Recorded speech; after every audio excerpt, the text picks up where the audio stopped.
บัดยิ้มหม้อถ่ายวิดีโออย่างมาสะใจสำมาก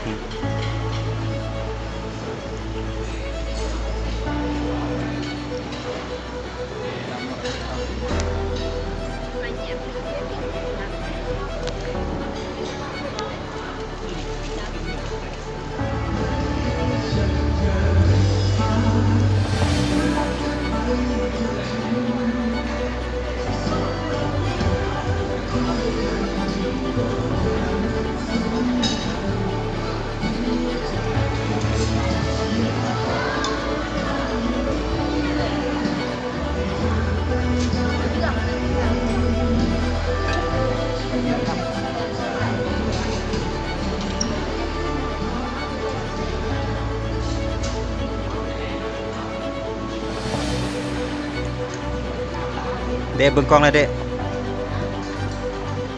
กินไหมกระปูอยู่น่ะโอ้หมดลายของเดะน่ะโอ้ซุ่มเบิ่งก่อนนั่นแหละโอ้วางในกระป๋องไม้นั่นนี่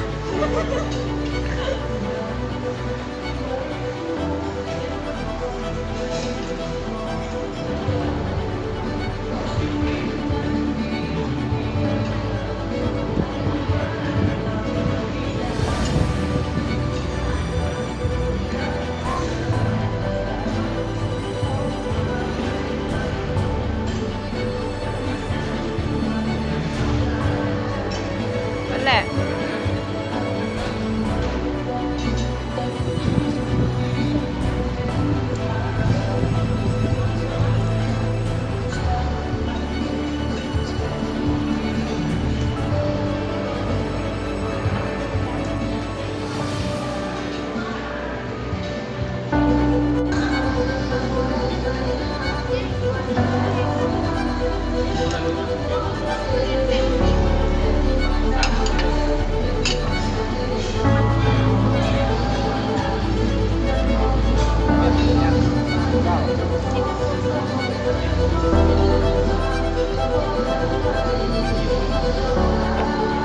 มาให้มือย่อยจะมานะ